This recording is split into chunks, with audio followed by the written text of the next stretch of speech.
संत गजानन महाराज यांच्या 148व्या प्रकट दिनानिमित्त नागपूर शहरातील झेंडा चौक महाल येथील संत गजानन महाराज मंदिरात भक्तिमय वातावरण पाहायला मिळत आहे।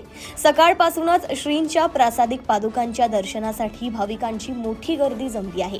या पवित्र दिनानिमित्त मंदिराच्या वतीने संत गजानन महाराजांची पालखीसह भव्य मिरवणूक काढण्यात आली।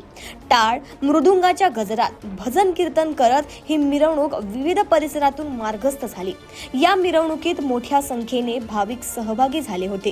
संत गजानन महाराजांनी मुंडगाव येथे पुंडलिक बाबा भोकरे महाराजांना दिलेल्या प्रासादिक पादुका दर्शनासाठी मंदिरात उपलब्ध ठेवण्यात आल्या आहे। तसेच माऊलीच्या भक्तांच्या अभूतपूर्व सहकार्यामुळे यंदा शेगाव स्वरूपातील चांदीचा मुखवटा खामगाव येथून दिव्य दर्शन व पालखी सोहळ्यासाठी आशीर्वादित करून आणण्यात आला आहे। प्रासादिक पादुका व माऊलींच्या मुखवट्याच्या दर्शनासाठी भाविकांच्या लांबच लांब रांगा लागल्या आहेत।